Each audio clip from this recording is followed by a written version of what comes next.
Yeah. And I said $1.5 billion. And he said deal. And I said deal. And we shook on it. And then bygones. That's all. It's all in history now. Welcome to the Heroes World Quarantine Podcast. I'm your host, Dupe. With me today is one of the owners and proprietors of Heroes World. That be Mr. John Ho. Please say hello. Hello. And our resident Prince of Mischief, Mr. Rob Cadet. Hello. Doing an impression of John. I feel like that's part of all the Monty Python's type of stuff anyways. The high pitch, like we the French, we are not here. Or the knights that say neat. Nonetheless, thank you for joining us on the silly walk experience that is the Heroes World Quarantine Podcast. We will not be judged by the Ministry of Silly Walks. Rob, do you know what that is? Another deep cut for you. Yeah, I believe that's from the Life of Brian. Is it not? I think it was just a bit.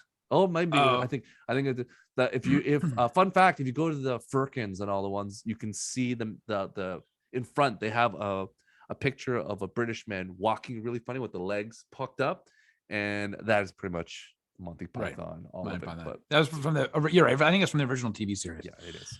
John has no idea what's going on. That was their great opening, Stu. Of the show. That and the certain Time Lord Doctor Who, John has no idea. It just goes over the head. That Red Dwarf. John's knowledge of British shows is like, isn't that Mr. Bean guy? I was gonna say I like Mr. Bean, and and you're gonna mention Blackadder probably, but I'm like, no one watched Blackadder. Everybody watched Mr. Bean. Blackadder, Faulty Towers. There's a lot of good John Cleese / Random Ron Atkinson. And I actually did watch the new Red Dwarf special that dropped, and I was all on it. Rimmer. Okay, here we go. Welcome. We're going to talk about Peacemaker, the new HBO Max television show that dropped, that's available to you on Crave in Canada. We were only going to talk about one, but then everyone named John and Rob got overboard and watched it. I'll watch it. Rob was like, I don't know. Can I fit 3 episodes in? I got things to do. I got to work. Time is precious. Like all kinds of excuses, this guy. And then all of a sudden he's like, yeah, 3 episodes. I finished them. No problem. I was like, So after I saw the first episode, I'm like, why is Rob? Did Rob not watch the first episode? I think Rob has all 3 episodes. No problem. There was never a show that's more catered to Rob's sensibility of humor, action, and music. So I think this was and filmed in the wonderful backdrop of Vancouver, Canada. They used Rob's record collection in this movie. Basically, they found old tapes when Rob used to be a DJ, and like lots of songs that Rob would pick. We'll just put this in a TV show, and we're ready to go.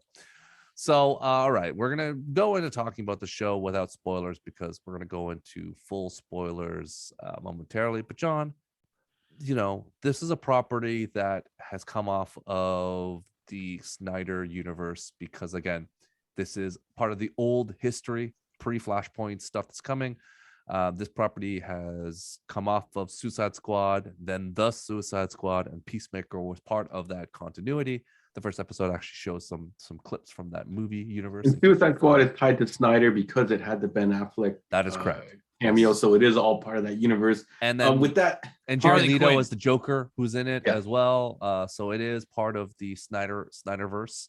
So it is part of that. And it's starring John Cena as Peacemaker, Christopher Smith. He was a character I think when we saw the movie we're all kind of interested in. And then he did some despicable things in the movie that we all were like, I don't know if I like this person anymore. I don't know. We'll talk about spoilers, whether he's able to switch the narrative and get you to like him again, but because he did some really despicable, evil things. But John, give us your general non-spoilerly thoughts of this TV show. Did you like it? Are you down? So this show, it is catering to a specific audience. And I think when you watch, I think one of the main trailers, or whatever the first full trailer, you are pretty sure what that audience is. And for that, it delivers 100% on what it's basically selling. So if you are into this type of humor and you are okay with the show going to these extremes, I think it's rated 18 plus or something like Rob said. This is gonna hit that mark, and it does it very well. Stu mentioned all this Suicide Squad, all this Snyder stuff. I feel like that's not even important. They do a recap of the Suicide Squad, so if you haven't watched it, when you watch the first episode, it'll recap that movie for you. So if you have no interest in seeing that movie, good luck if you're going to dive into this show. You don't have to watch that movie, but if for some reason that movie did not appeal to you, a lot of that humor is very James Gunn. I think our good buddy Scott said it's very James Gunn. So with all that being said, I think it did a wicked job. You're going to be able to watch these episodes very easily. If this is your genre, you're going to fly through these first 3 episodes, and you are going to be on the edge of your seat, just like Rob, waiting for episode 4 to drop, whenever the hell that drops. So yeah, next week. Yeah, next week. Rob, what are your general thoughts? Yeah, so I will say that, yes, it does a very brief 35-second review of the Suicide Squad. If you're in Canada and you haven't seen it yet, hey, it's on Crave. So go ahead and it's 2 hours. You can watch that movie first and then plow through these episodes. I will say that the Peacemaker character that you do see in the movie is reminiscent on the movie to what we get in the show. However, it's amped up even further. This is not, though, a show. I don't care if it says it's from DC Comics. This is not for your kids. It's not even for my kid. And I let my son watch a lot of shit. I would not let him watch this one. This is a show, though, that is surprisingly way more funnier than I expected it to be. It is raunchy. It is it's not even violent per se. It's just raunchy and funny and it's my God, it's amazing. And so I'm all in. Like I was killing myself laughing out loud watching this show last night. And I wanted to watch it again today. I didn't have any time. But I cannot wait to watch these. The guy who's like, I don't know, like 53 episodes in. Yeah, because you know what, John? Like, people have to have sleep and they have to do other things. You fit it in though, didn't you? And you almost fit it in second time. Well, yes. Yeah. It's a listen, man. I really enjoyed this show. I enjoyed this show way more than I expected to. How's that? You two are just an old married couple right now, just laughing along, just complaining. We're the two old guys in the Muppet Show at the very top. Yeah, looking down. It's just John's just picking up. He's like, look, it's a happy smile face. Just it's a fun face for us all at home. So, John, what do you give this rating out of a 10? Episode 1 only. Oh, episode 1. I'm trying to think of where episode 1 ended off. Splatter. Yeah. In general, for just a show that you just are just going to enjoy, laugh, and finish. Yeah, I think it definitely deserves at least an 8 out of 10. Rob? I'm going to give episode 1 an 8.5 out of 10. I can go on. No, go on. Was it? Go on. Do you want me to give you what episode 2 is going to be rated? Yeah, please go. Okay, episode. Go for it. Oh yeah, episode 2 and 3 are both 9s. Okay. John, I think I would keep the score consistently 8. I think this is a really good show. It doesn't get all the way there, but Stu, you didn't even give your initial thoughts on it. I didn't even inquire. You gave Hawkeye 10 across the board every episode. This series, episode 1, how did it not get a 10, John? Like, it was such a bonkers episode. This is not, but this is not in the genre that so Hawkeye just fit perfectly into my realistic action drama. This is more of a comedy. I think you could argue that. This is along the lines of, when Judge Apatow exploded with the Knocked Up and all those 40-year-old virgin and all those movies. I feel like it's very much along those lines, but now you've added a superhero twist to it. Yeah. So as far as that goes, is the humor super diverse? No, it kind of goes to this one area. I guess we're not doing spoilers yet. It kind of goes to this area and just kind of owns that particular genre of comedy, I guess you would call it. And then it kind of doesn't diverge. It doesn't start going to do the super actiony, elaborate stuff. So that's why it doesn't quite get to 10 for me. It's great at what it does, though. Okay. Rob, same question. You Let's rated do. You Hawkeye. didn't rate it. I'm gonna get to it. You're gonna get it? Okay. John, you're ruining the hustle and flow here. Come on, man. The beat. I want it to be Rob. explained to me, Steve. Rob, give us your thoughts. Well, what? How is this differential from Hawkeye? You also gave Hawkeye very high reviews. What But just because, I gave Hawkeye Nines, probably. I don't. So I don't think I. Except for knocked a half point off number one just to seem like a connoisseur or something. Well, no, because I really like. It's a very minuscule difference between episode 1 and 2 and 3 in terms of its rating for me. It's a half a point, but it's only because I found 2 and 3 a lot more tight in its jokes than episode 1. Right? Like I just found that I think that I can see that. Yeah. The way it was written and whatnot, I felt episode 1 was trying to bridge to say, hey, we are picking up the events of the Suicide Squad and I'm carrying you over until we get to episode 2. It was a great first episode, enough that I could not watch episode 2 for sure. But it was, for me, the show really picks up on episode 2. And the extended cast gets to mix in more episode 2 and onwards, right? Oh yeah, like they're all firing on cylinders. So to kind of go back to your question, Stu, is that like I gave Hawkeye because Hawkeye, no pun intended, hit what it was trying to do, and it did it very, very well. These 3 episodes have hit what it is trying to do, and they've done it very, very well. It's in the same umbrella of a comic book, but it's just coming from 2 different angles. But it doesn't mean that one does it better than the other, right? Well, I think you have to pit them together against each other. Yeah, but Hawkeye has a broader appeal because it's more accessible to a family, individuals, and Christmas. Peacemaker is going to offend a lot of individuals and people who have a problem with vulgarity and with sexual jokes, and it's sex, drugs, rock and roll. And if you're not a fan of the Motley Crue, you're not going to be a fan of I'd rather listen to the Carpenters. I get it. Okay, fine. Then we have shows for you like Boba Fett. But if you're into like Motley Crue and you want to rock out with your cock out, then you're going to want to watch Peacemaker. So understood.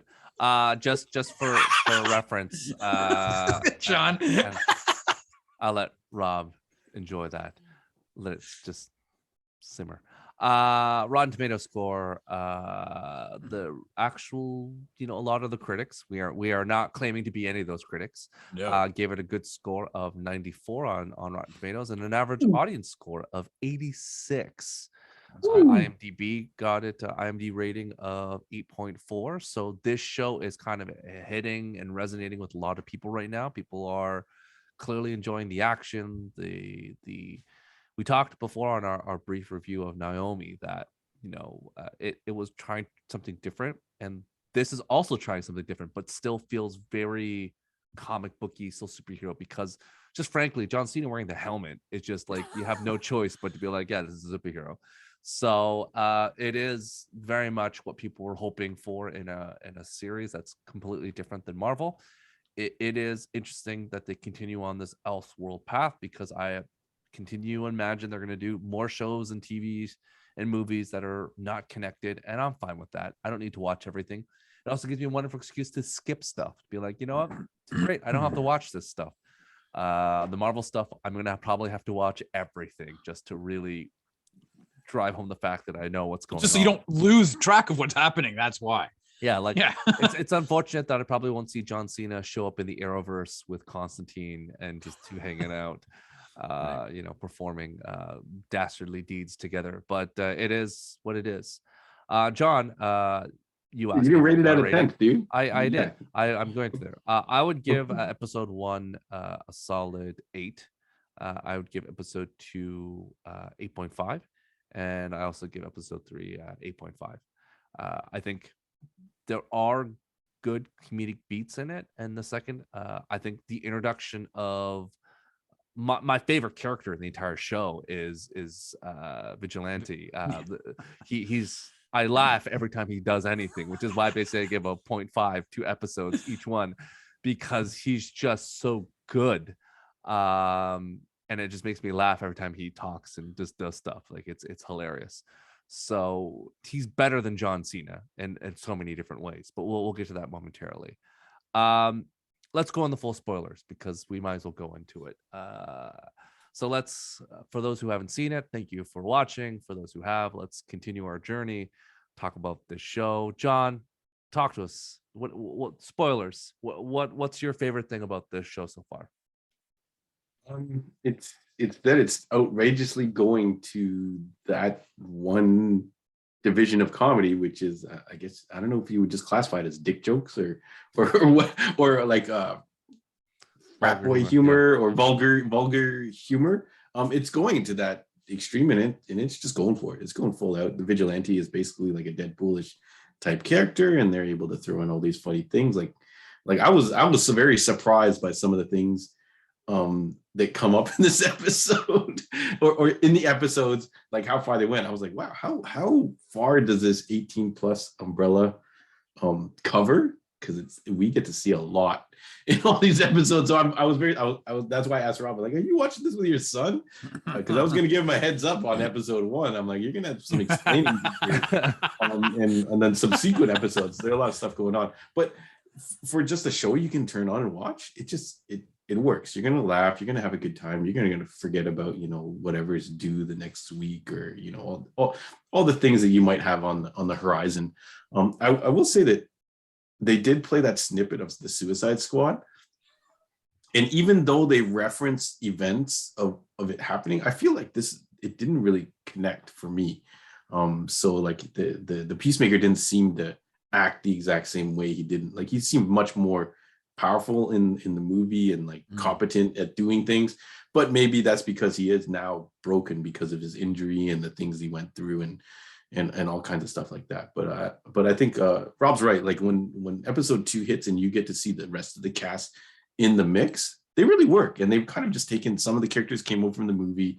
They added a whole bunch of other new characters. They have like Robert Patrick in as a character who works great. Just everyone in the cast just you want to see more. Even some of the people on the team who at first you're like, yeah, I don't give a crap about, like a dyed beard and the other guys, you're like, I don't really care about these guys. Just get back to John Cena at first, but then you're like, oh no, wait, I actually like these other characters' stories. Like the one girl I think is Amanda Waller's daughter, I think is what they kind of like drop and is a surprise. Yeah, and then just her, she's really good. I don't know if she's from a lot of stuff or whatever. Orange is the New Black. Okay, is what you probably would recognize it the most. So like the entire cast just does a good job. It gets pretty outrageous. Like definitely the 3rd episode with the assassinations and killing kids. Like I feel like I've seen a lot of shows lately where kids are dying, but they were butterflies or whatever the hell they were. So yeah, really, really crazy, over the top. John Cena, I think he did a good job as essentially a leading character. A lot of people probably didn't think he could do this, but yeah, I have fun watching him. I think he's a really funny guy. Rob, yourself? So when we talked about Suicide Squad, our review of it earlier, or I guess last year. Mm-hmm. I think somebody, it may have been me, had mentioned, well, listen, John Cena has definitely, we've known him from wrestling and whatnot. But his stints on Saturday Night Live really kind of started to show that he has comedic chops, and he did a bunch of comedies and whatnot. He's been in, even if they're minor roles, and he was like really funny.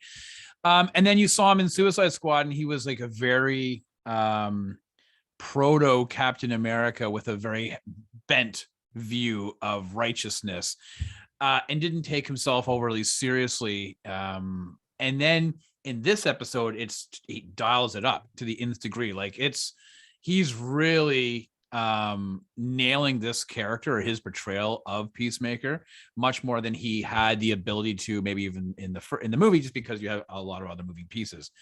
I agree with John. It felt a little bit weird. Like there's that scene in episode 2 where he's trying to escape from the condo, and like you're watching it thinking, this is a superhero guy, he's just going to jump off like from the 6th floor and just land on the ground, superhero land, and keep going. And he doesn't. He has to jump to balcony to balcony. And he's like tired. He's like, oh my God. And it's just like he's no Jackie Chan. Yeah, and it's so funny because he's landing and he's falling and he's like, it's completely absurd, right? And yet it works. Like, it's so funny, like seeing him doing this.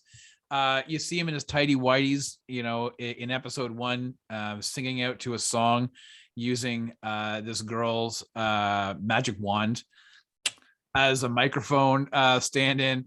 The argument with the couple in episode 2, whose condo unit he breaks into, and they're arguing, and the woman Amanda, I think was her name, Amber is just like, her and her husband, he's like, why are you flirting? She's like, fuck yeah, like she's just going in and ripping, and they're arguing. You could just see Peacemaker's like looking at them like, what is happening? Like, he's like, he's, instead of running away, like, this is the thing about it, instead of like trying to get away, he's taking the time to gag them.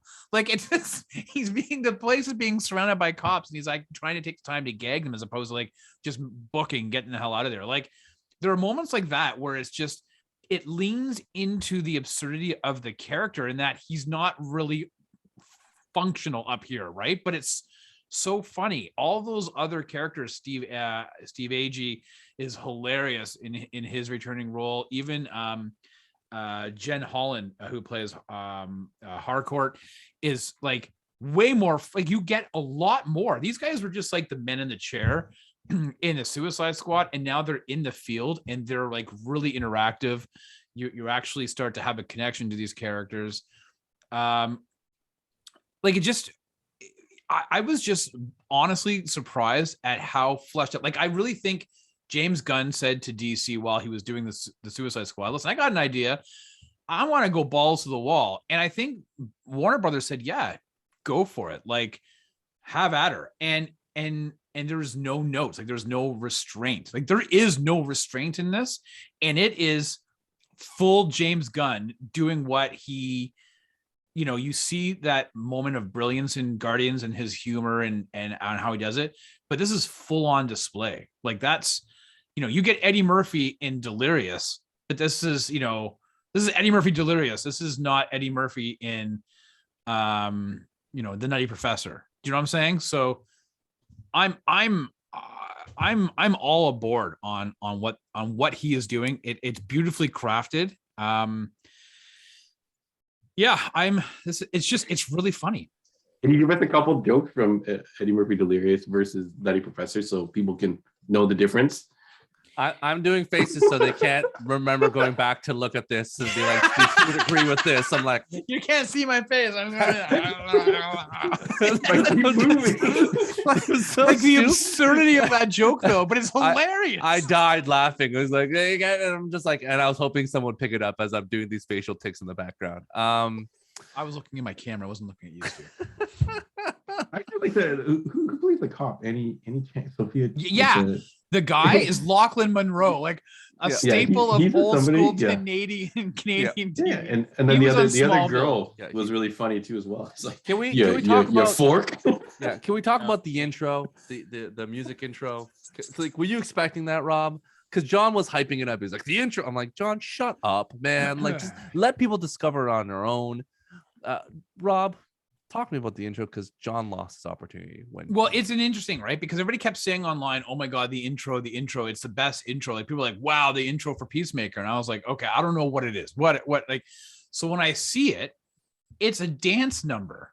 Yep. But like, it's a dance number with absurd dance moves, and yet everybody is really serious. Like, there's no smiling. This is not Glee, right? Where everybody's smiling and like, these dance moves are purposeful in some weird way. Everybody's very serious. And my understanding is that it's the same dance moves on each episode, but there are changes that start to happen. I think James Gunn has said, like, for you to watch. The purpose of him creating this specific opening was to stop people from hitting the skip intro button. And that if you watch from episode 1 to the end of the series, there will be a change in the way that the people project themselves during the dance. I think is brilliant. I mean, it's completely different than anything we've ever seen, including Eagly, who is trying to get in the middle. Like he's like, am I on my spot? Like it's just so it's honestly, guys, it's absurd. I've said it like 5 times. It's so absurd. It's brilliant.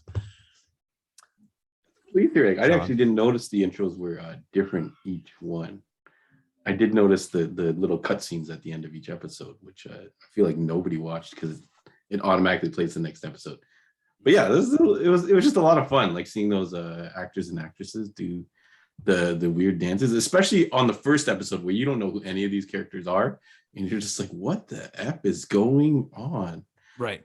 So yeah, kudos to them. That was definitely something different, and it doesn't really spoil anything, I would think. No, John, who's your MVP? Who's your favorite character so far in this series? I think I got to go with your guy, Stu, and I think it's Vigilante. Once he shows up, even though I am sure he'll draw comparisons to Deadpool. For some reason, he just does it, especially when he steps in to make the kills in episode 3. He's like, excuse me for a second, and then he just does them. You're like, okay, interesting. I wonder what they're gonna do with this this character. My favorite point is when he's at the dumpster and they're like, who's that? And then he starts like he's like arguing with them, and he's like concerned for John Cena's character and stuff, and then he's like, I was gonna walk away, but after you said that, I have a couple more things to say. So like, I don't know. Yeah, you're right. He kind of steals the show. He steals everything. Like the scene from John Cena, who was doing like an amazing job carrying the show. So he steps in. So I wonder what his going forward role is going to be. Is he going to be on the team? Is he just going to keep showing up? Because like in episode 2, when he sits there and he's like, man, when I have to kill people, do you think it's I like it when I have to kill someone for murder or for like doing bad deeds or graffiti? No way. I actually enjoy murdering, like making their eyes pop out, and I'm just like, what the hell? This guy is bonkers. I almost died. Help him clean up. He's like, where does this go? And he's like, where does this go? I'm like, you're not really helping then if you have to ask where everything. But it was funny. It's like, where does this go? It goes with the other tapes. It's like, okay. Like it's like, and the other thing is like, what about your mask? It's like they'll never know what my face looks like. They won't even know. It's gonna be just a red, yellow. It's like a red visor, and they won't even know my shape based on like. I have to protect the ones I love. I'm just like, the whole thing about protecting the ones I love is just so funny to me. They're like, protecting you so they can't figure out my face. Dude, the threesome. Yeah. The scene after where the threesome is John Cena, it's Amber and his vigilante, and they're all lying in bed. You don't get to see obviously the menage, but they're all lying in bed afterwards. And vigilante has his mask on, and he's sitting. He's like the guy just had probably a wicked night, and he's looking all grumpy, and because they're smoking pot, and he goes, I can't believe this is legal. I would have killed you for doing this 3 years ago. Bullshit. And he's mad that he can't kill them for doing it because marijuana is no longer illegal. Yeah. Like, it was just like, it's so. What was his excuse when he's like doing something at the dumpster? And then all of a sudden the guy shows up. He's like, oh yeah, something about his girlfriend, and then his girlfriend's pregnant or something like that. He's like, and then he's like, I thought you didn't have a girlfriend. even at the scene on episode 3 where it's like, you can't buy pinky. The pinky's like really necessary. It's like this whole thing. It's like this whole. It's like you fall over. Using dull. You're using. Why is this not cutting? Because you're using dull knife, man. Come on. Like maintaining your torture equipment. Everything about so good. Like this whole thing was like, and the face thing too would just kill me. He's like, what are you doing? He's like, you don't know who I am. And it's like, yeah, and he was like, my face will never know who I am. Even the thing is like, I have built this body for vengeance, and he's like, yeah, you were a little scrangly kid, play D&D. He's like, yeah, I know, and it's like, but I got bigger. It's like, yeah, you look toned. It's a good frame. It's a good. It's like John Cena kind of giving him props for getting some muscle because he probably wasn't gangly. Yeah, no, he's by far my favorite. I love everything he does, everything he says. He's just, it's when you're so crazy that it's funny. Because now he's the opposite. He's so far out of range where you're like, oh yeah, you should be, in the Suicide Squad and not Peacemaker, because Peacemaker is now looking like a reasonable human being. That's kind of the nice thing to have, the far extreme. Rob, is it safe to assume that you're all on board as well, Vigilante, or are you saying someone else? I think Vigilante is for sure. I'm not going to go with John Cena because they're just obvious. I'm going to I go. thought you were going to go over the rope with Judo Master.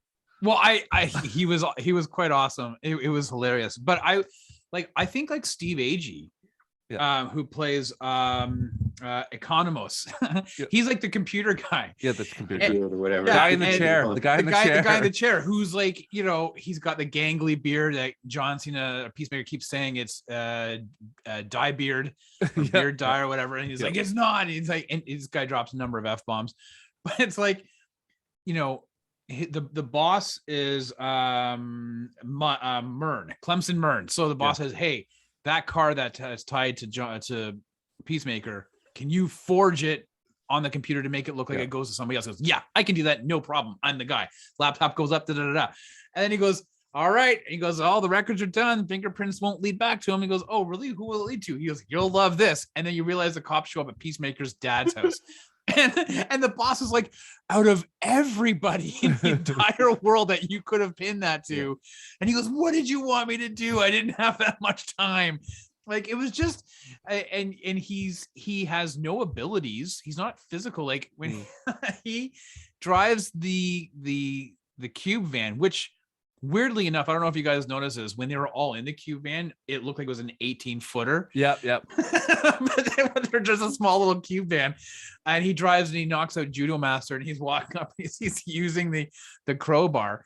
He just, like, that's it. Like, he's afraid. He's just like hitting like this. And it was just so funny. And apparently the only notes that came down from HBO were that, hey, we're HBO and we're used to a lot of stuff, but do you have to use that many F-bombs in one of these scenes? And it's like, this is the home of the Sopranos and everything else like that. And they're like asking. So I'm going to give it to him because John Cena, obviously, Vigilante, obviously. But yeah, man, Steve Agee was just, he was awesome. John, what's the weakest point of the show right now?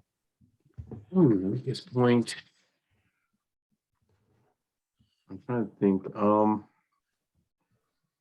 Maybe it's going to be a nitpick, but sometimes the passage of time when certain things are going on are like, hey, I feel like a lot of time has passed since this is supposed to be like, he's supposed to get out of here or this is supposed to happen. So I don't know if they're going to have to tighten that up if it's going to kind of become annoying, because then you're not going to get any sense of urgency or that they have to get stuff down. But it's such a nitpick. I think maybe going far off to this side of the humor may turn some people off, but that's fine. They're going to know from first episode that this is not for them.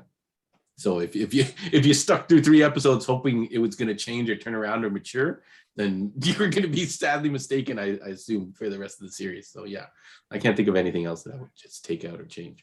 Rob? Weak point would be it's only coming out weekly. But how about maybe the tie to Suicide Squad? Like, because Peacemaker, there's a disconnect, right? I'll be honest. Okay, so it's an avenue that I don't know how they're going to pull it off. His dad is played by Robert Patrick from T2 fame. Have you seen this boy? And it turns out that he is apparently like the White Dragon, which is, I guess, their version of the Grand Dragon, like the head of the Ku Klux Klan, like they're Nazis. And that, there are some moments in the second episode where he makes some racist comments to one of the police officers, and I just get a little bit worried that when you have a show that's going to the wall and extreme with humor, when you're bringing in racial, and I can only comment on what I've seen so far, right? That it lays a foundation for a very obviously racist character. I worry that I don't think that they're going to make light of it. I'm sure that it will be something will happen and it will all resolve it, but it can be a very fine line without it becoming overly offensive. And so that's my only concern. He calls her chopsticks, and then it turns into the whole. Yeah, I'm hypersensitive to it, and because it can be a fine line. But that being said, I know it's not going to be. I don't think it'll be gratuitous racial comments being made. I hope not. I think justice will prevail. How's that? At the end of the day, there's that fine line. So that's my only concern, is that it's, can it border it without it becoming, ooh. Okay. As we start wrapping up, you know, it's kind of on an interesting path because we've seen this character that I asked you before. You didn't really like in Suicide Squad. Do you like them now, John? Now do you like Peacemaker after what he did in the movie? It looks like he's got regret over it. So I did, like, Rick Flag was kind of one of my guys. Joe McKinnon, I love him, and like almost everything appears in. So yeah, for him to take that, yeah, actually, yeah, I remember the remake, obviously, folks, if you haven't seen it, don't watch it. It's mediocre at best.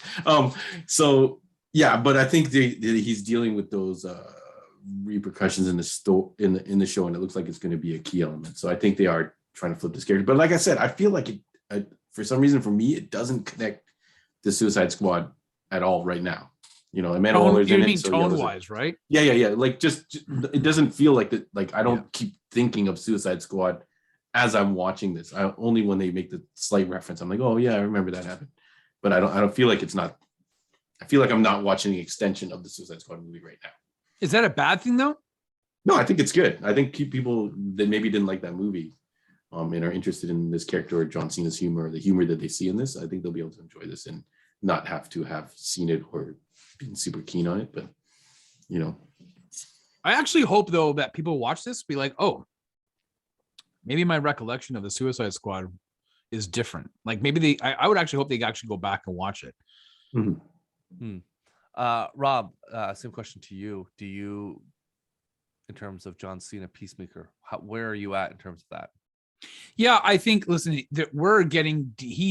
John had just said, the ramifications of his actions, you can tell it's affecting him. There's a sense of he wants to be liked, and he knows that people don't like him. And so you're diving into this character, the psyche of this guy with each kind of episode. And it's definitely not something that we got in the first movie. In the movie. And I'm really intrigued by it. So I enjoyed him in the Suicide Squad, despite what happened. I thought he was, I thought it was a really funny and an interesting take on it, on a character. That's just giving me more of it. But it's not just more of the same. It's more plus a new area. So I'm down to see what he does with it.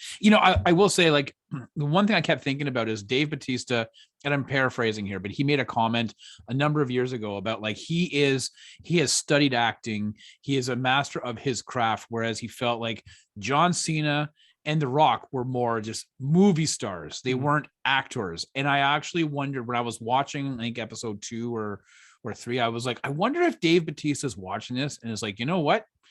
John Cena has really stepped up, because you could really see the conflict and the emotion in John Cena's face.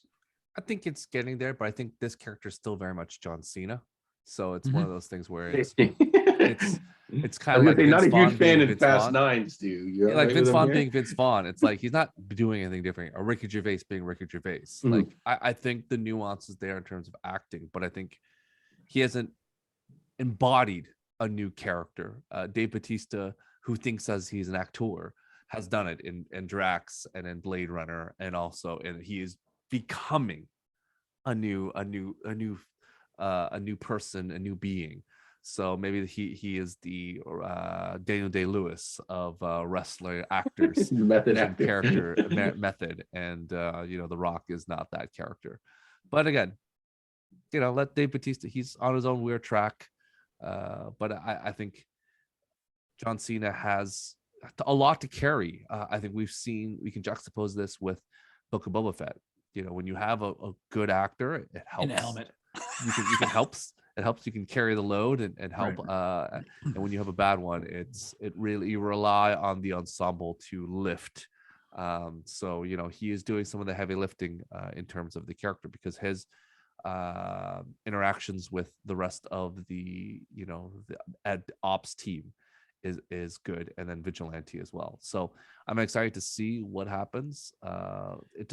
Vigilante guy is relatively new, right, Stu? Like, sorry, the guy who plays Vigilante, has he been in a lot of stuff? He's British, first off, so that's also a weird thing. Yeah. He was in Game of Thrones, so okay.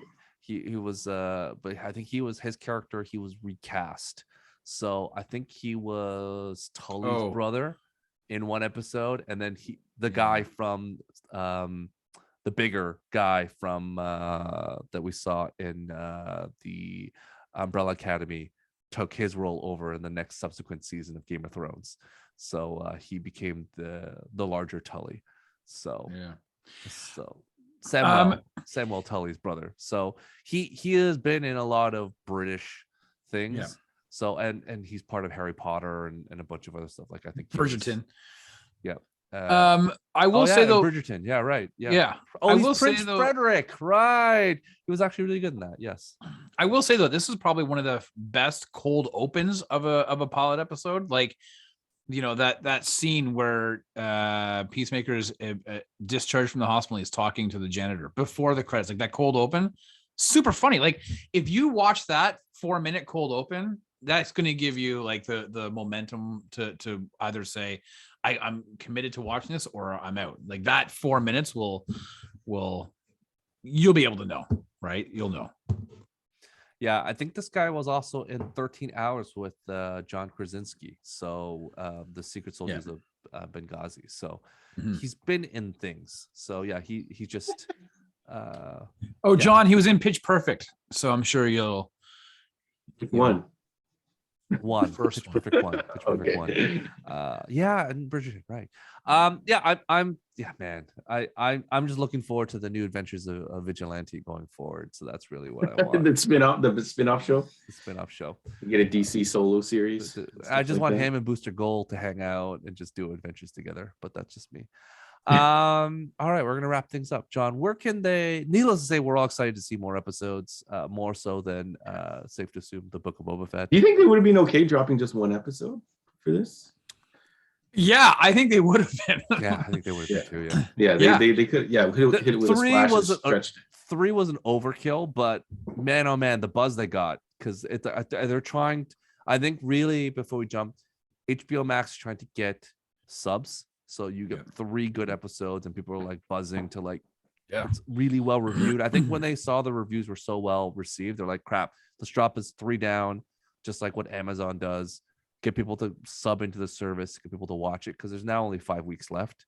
That's only 8 episodes. So let's keep on going. It seems like the buzz is up, because a lot of people were not expecting much from this property, I guess, and even. Was Suicide Squad considered a box office? It was a bomb. Not meeting expectations, or not quite a bomb, but not quite. Yeah, it was just like, Idris Elba is the dialogue became, is he a movie star? Because clearly he couldn't bring this movie up to the level that they were hoping for, even in pandemic. So like, it's a pandemic, but then Spider-Man said, "Hold my beer," and went to $1.5 billion. Yeah, I wonder if a lot of people are going to go back and watch it now that maybe passed on it and for some reason watch this instead. Well, you can on HBO Max. There you go. John, where can they find you? Heroes World Online, Facebook, Instagram, YouTube. You can follow us on all those social media platforms. Lots of content coming up there. You can subscribe and get reminders for our upcoming live content and things like that. Heroes World Podcast on the audio, Spotify, iTunes. Please leave us a rating and a review if you're on iTunes. It helps us out a lot. And in the desert of the real, as Andre likes to say, we're on 8601 Warden Avenue, directly in the northeast corner of 1 and 7 if you're in the Markham area. Tons and tons of stuff, lots of stock. You'll see all that stock, a fraction of that stock posted on the internet, our website, and all that kind of stuff. And you can hit us up with messages. You're looking for whatever else you need it shipped, you need it saved, whatever, that kind of stuff. Hit us up and we'll try our best to hook you up. Rob, where can they find you on Monday night? Let me just tell you, this Monday is going to be fantastic. So you can join John and I on the Heroes World Sidekick Show Mondays, 8 p.m. on YouTube, Facebook, and Twitch. And this Monday, we are kicking off our 90s action movie bracket. So what are the best movie of the 90s? And we're starting it off with 1990 to 1994. We've got a bracket of 8 movies, and we're kicking it off with Universal Soldier versus The Last Action Hero. So you can check out Last Action Heroes on Netflix. Universal Soldier is on Crave or on CTV Movies app if you don't mind some ads. check that out, and then join John and I on Monday as we as we discuss which is the better, what's going to move on, and what will it face up against. And it's fun to go back and watch some of these movies, and maybe Schwarzenegger versus Van Damme, to watch some of the other ones. All right. Well, thank you so much for joining us today. Have a good one. Please be safe, and we'll see you soon. Goodbye, everyone. See you, buddy.